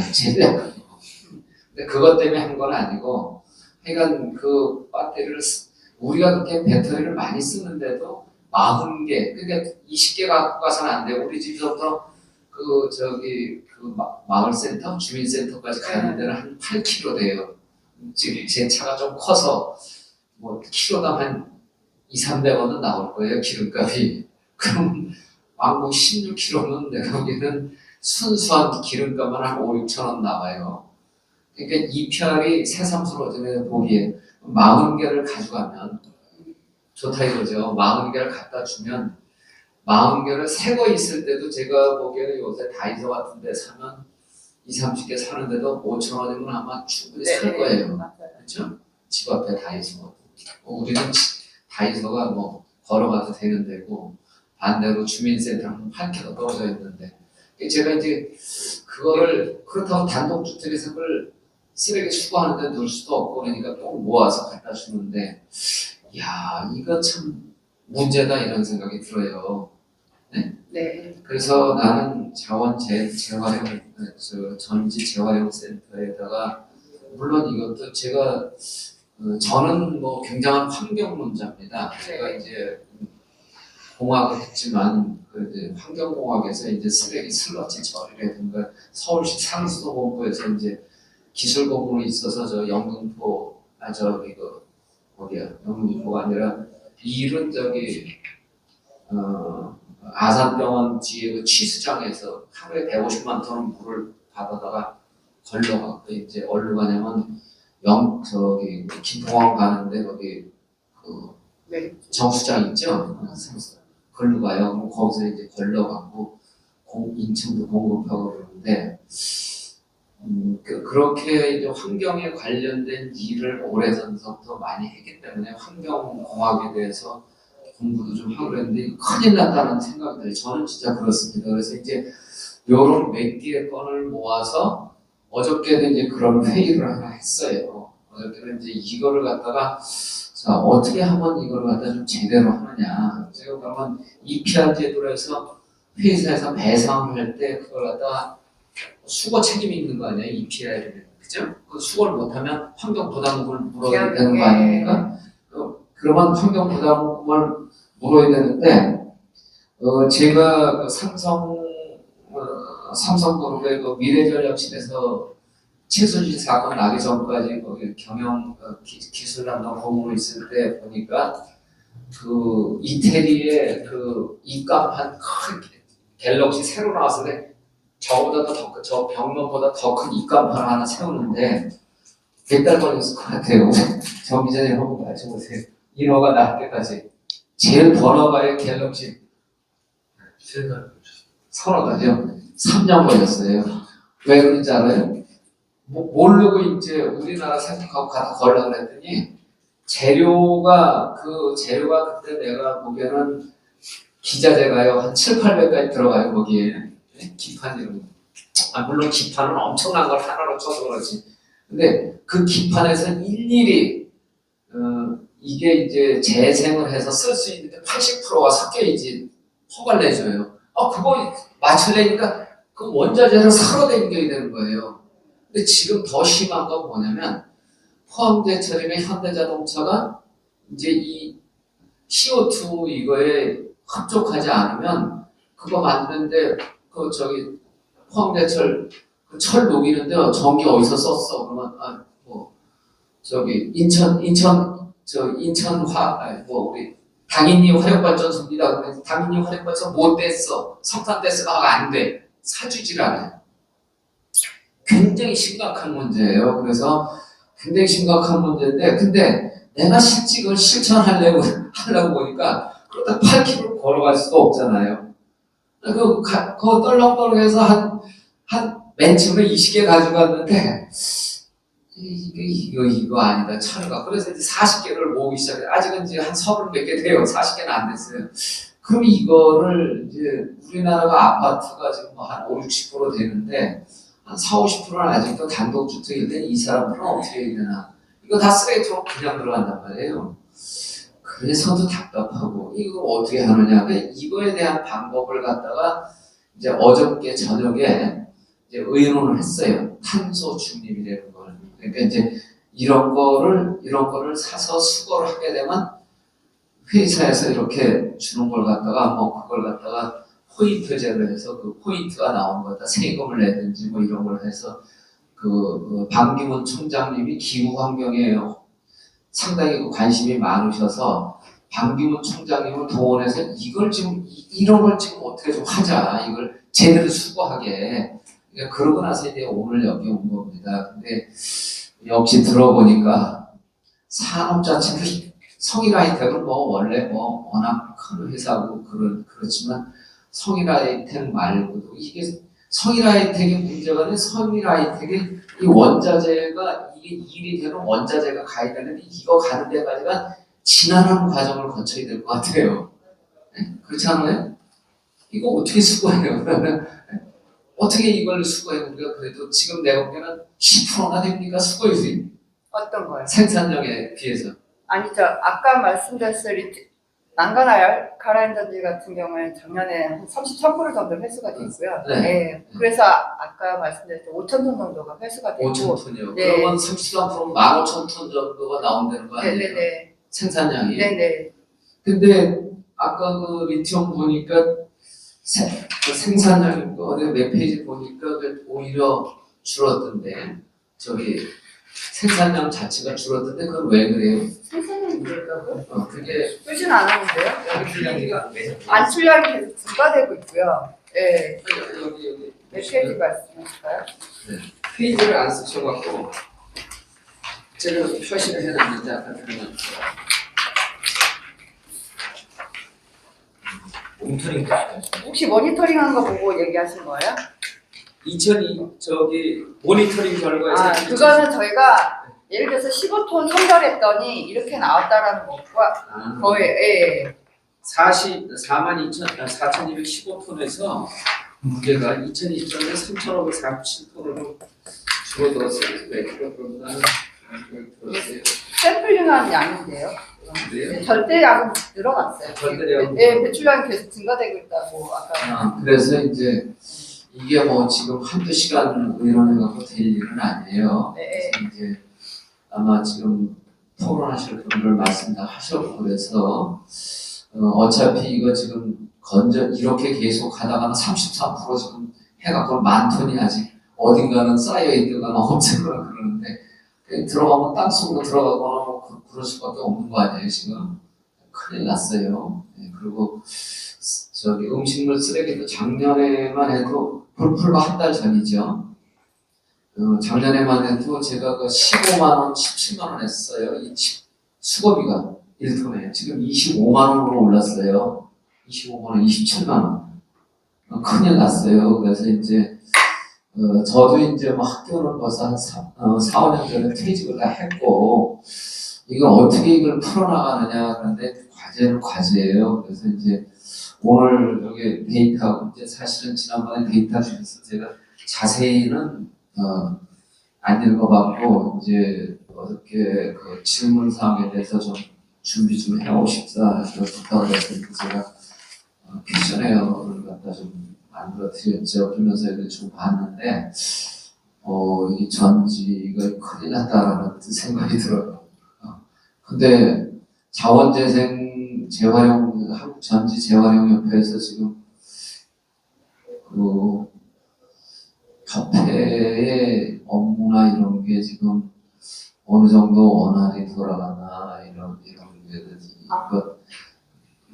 저기 성일 하이텍 같은 데 이제 큰 회사들에서 어느 정도 지원을 해주나 정부에서는 어떻게 지원을 해주나 또 우리 저기 순환자원 유통지원센터에서는 지금 이게 저기 사단법인입니까 기관입니까? 저희가 사단법인입니다. 저희는 공익법인. 공익법이에요. 우리 저기 권영찬 본부장님은 어떤 걸 지원해 주십니까? 제가 뭐 작은 힘이지만 알면 뭐 도와드릴 게 있을지도 모르는데 어떤 일을 지원하십니까? 아까 잠깐 제가 시간 짧아서 잠깐 설명드렸는데 저희는 이제 EPR 제도 아까 뭐 그 제도 내에서 포장 재고는 저희가 다 관장하거든요. 아까 그다음에 요즘에 중국 페트병 관련해서 요즘 이슈가 되는데 이것도 저희 기관에서 담당을 하고 있고요. 큰일 했어요. 네, 그것만 해도 큰일 했어요. 네. 그래서 아까 뭐 여러 가지 말씀드렸는데 저희도 이제 현안은 많고 아까 그 말씀하신 것처럼 고모님 얘기하신 것처럼 탄소 배출권 관련해서 저희는 제일 요즘 관심이 많거든요. 그러니까 지금 아리백이라던가 지금 전체적으로 재생원료 사용에 관련된 표준이 생겼고 구체적인 표준은 이제 ISCC라는 게 있는데 국내 기업들도 그걸 활용하고 있긴 한데 사실은 아까 정확한 지적이신데 재활용에 관련된 부분이 비용이 더 많이 들어가요. 네. 그런데 그 재활용에 대한 비용이 많이 들어감에도 불구하고 왜 그럼 굳이 기업이 해야 하냐라는 어떤 당위성에 관련된 부분을 접근해. 그러면 그러면 말 그대로 아까 얘기하신 것처럼 탄소 배출권에 관련된 부분을 우리가 말 그대로 이제 지금 저희가 지금 공단하고 얘기하고 있고 재생원료 사용하는 거 구매 자체가 탄소 배출권에 대한 얼마 정도가 할 수 있는지에 대한 부분 그리고 재활용 과정에서 들어가는 것에 대해서 뭐 이게 깊숙이 얘기하면 잘 모르실 텐데 저희가 이제 SRF라고 해서 TR이라고 해서 그 이제 원료를 만드는 과정에서 들어가는 것을 공급하는 게 있는데 그거는 재생 과정에 들어가는 탄소 배출권에 관련된 부분을 환경기술원에서 인정을 해주고 있는 게 있거든요. 네. 그래서 그 부분하고 해서 뭐 전체적으로 그러니까 EPR 제도도 저희는 어느 정도까지 이제 저희가 20년 동안 지금 운영하던 기관이기 때문에 안정화가 됐기 때문에 다음 단계에 있어서는 아까 했던 재생 원료를 어떻게 그럼 소구해가지고 기업이 할 수 있게끔 해주냐. 뭐 하다못해 아까 했던 삼성이 이제 아리백에 어쩔 수 없이 이제 가입했다 그러면 삼성 입장에서는 재생 원료를 사야 하는데 그 재생 원료를 사는 과정에 있어서에 대해서 어떻게 그 SA 쪽에서 나온 그 기준을 따라서 다 평가를 받아가지고 해줄 수 있냐 그 빅데이터를 저희는 요즘 좀 많이 하고 있고 향후에 뭐 저희가 필요하다 그러면 그 부분에 관련된 부분도 데이터는 많이 축적이 돼 있습니까? 지금 초기 단계입니다. 사실 아까 말씀드린 것처럼 어느 정도까지는 지금 이제 지금 말씀하신 게 아주 좋으신 건데 예를 들어서 스타벅스 가서 커피를 마신다. 네네. 내가 카드를 갖고 와서 결제를 많이 하잖아요. 네. 여태까지는 이제 그 카드가 이재명 당대표께서는 이제 경기도에 뭐 무슨 카드 카드 있었잖아요. 그런 카드 경기 카드 뭐 경기 과표 뭐 이런 거 했는데 지금 이제 한쪽에서 아이디어를 낸 게 구상이 이제 탄소 중립은행이에요. 예를 들어서 내가 시중은행 카드에다 탄소 중립은 포인트를 넣어요. 포인트는 아까 이 컵을 살 때 우리가 원가가 100원이라 그러면 이걸 없애주는 완전히 소멸시키는데 자연으로 그대로 돌아가게 하는데 한 3,000원 든다 그랬잖아요. 그럼 3,000원이면 지금 기업에서는 3,000원을 안 내고 있다고요. 많이 내야 뭐 100원, 200원밖에 더 내겠어요? 그 100원을 내가 스타벅스에서 자기네가 사회적 공헌으로 선전하는 거예요. 우리 회사는, 우리 커피숍은 그 친환경 사업을 합니다. 그러면 카드 갖고 와서 컵으로 주려고 하면 나 종이컵으로 필요 없습니다. 저기 머그컵으로 주십시오. 그러면 그걸 갖다 저걸 해주는 거예요. 결제할 때 그거를 포인트를 주는 거예요. 그러면 우리가 포인트 중에 10만 원어치 쓰면 뭐 아마 기름 같은 거 드시면 10만 원어치 쓰면 200~300원도 안 나올 거예요 아마 포인트가. 이거는 5천 원어치 먹는데 100원, 200원 나오잖아요. 10만 원어치 쓰다 보면 얼마 나와요? 2만 원, 3만 원 나오는 거예요. 굉장히 큰 거예요. 그래서 그거를 지금 하는 카드에 제안을 해서 그거를 작업을 좀 하고 있어요. 그럼 이제 예를 들어서 지금 저 같은 경우 건전지를 갖다 했는데 건전지를 자기가 쓰는 걸 갖다가 저기 40개를 모아다가 주민센터에 준다, 뭐 또 어디 준다 그러면 그걸 갖다 거기 가서 내 카드나 혹은 그 핸드폰 갖고 이렇게 그거만 찍어만 주는 거예요. 그럼 거기서 포인트가 들어가는 거예요. 그럼 기업에서는 그걸 갖다가 그 EPR 하는 걸 돈을 거기다가 보상을 해주는 거죠. 자기네 거에 대해서는. 그런 건데 이제 굉장히 복잡한 과정을 거쳐야 하겠죠.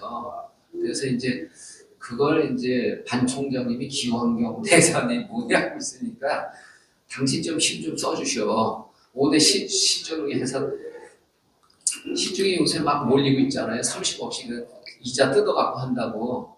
그래서 사회적 공헌 좀 하셔. 1,000억씩 내셔, 500억씩 내셔. 이렇게 해서 이제 그거를 한번 해볼까 하는데 그런 거에 이제 우리 권보부장님이나 혹은 저기 전지 재활용협회나 이런 데서 이제 같이 해야 된다 이거죠. 이거 공익성을 띄워서 해야 될 거 아니에요. 내가 가서 하면 되나요? 안 되지. 그거는. 그럼 이거는 탄소 중립은행을 그걸 만들어서 그럴싸한 사람을 모시고 일을 해야 된다 이거죠.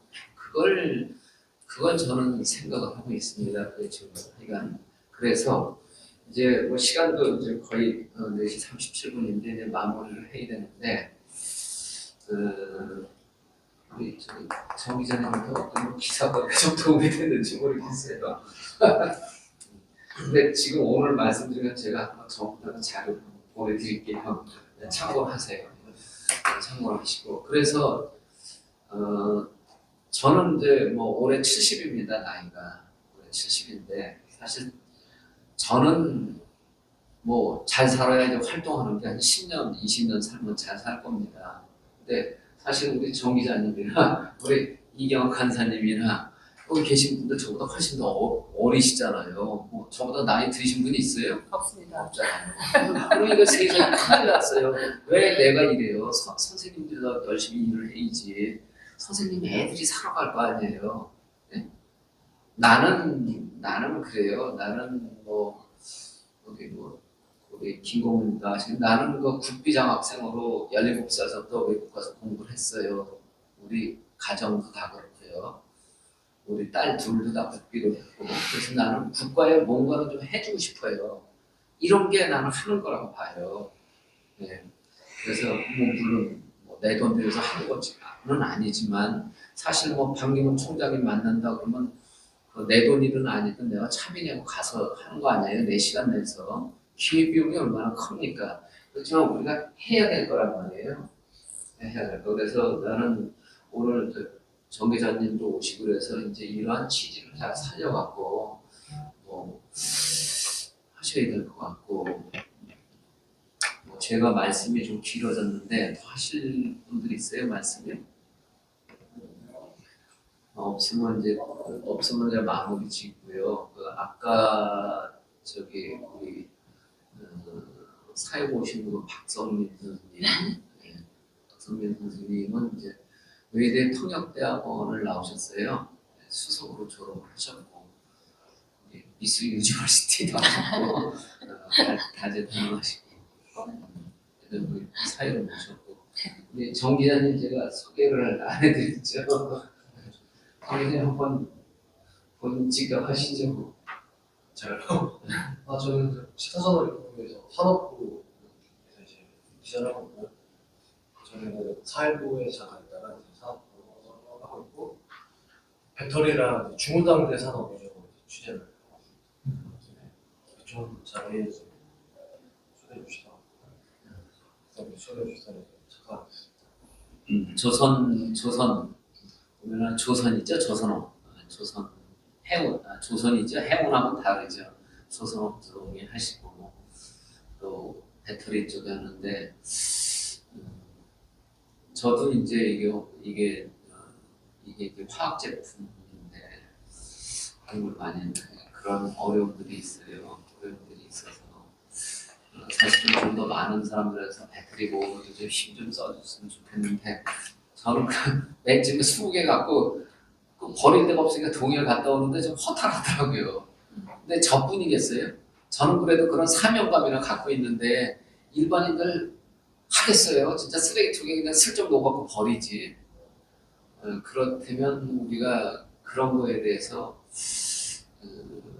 제도적으로 어떻게 해야 될까? 그러면 단독주택도 이제 좀 밀집된 데는 모아갖고 배터리를 버리는 데를 이렇게 해주는 사업을 한다든지, 그죠?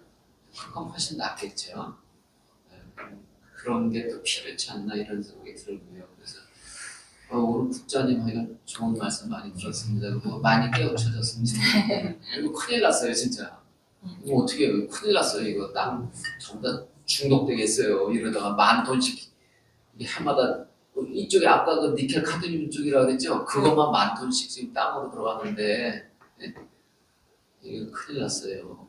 진짜 큰일 났어요. 그래도 올해도 너무 감사한 거는 요즘 이제 ESG 경영 때문에 저희 협회에서 뭐 LG 플러스랑도 뭐 에버에 체결해서 배터리 이제 분리배출 할 수 있도록 지금 기업체에서도 많이 지금 관여를 하고 있고 저희가 올해는 또 고려대학교랑 또 고려대학교에서도 먼저 이게 건전지 분리배출에 대해서 많이 관심을 가져서 2년 연속 이제 계속 과제를 하고 계셔서 올해는 저희 협회랑 먼저 대학생들하고 먼저 분리배출 아까 교수님이 얘기했듯이 이제 어떻게 하면 더 분리배출이 용이할 수 있을지 그거에 대해서 지금 막 논의를 하고 올해 이제 시범 사업을 통해서 내년도에는 먼저 스카이부터 하고 이제 전국 대학교를 통해서 이거 홍보 좀 더 많이 하자라고 지금 해서 올해는 그래도 감사하게도 다각적으로 관심을 좀 가져주시는 기업체들이 좀 많이 생기고 있어서 저희는 되게 고무적이라고 생각합니다.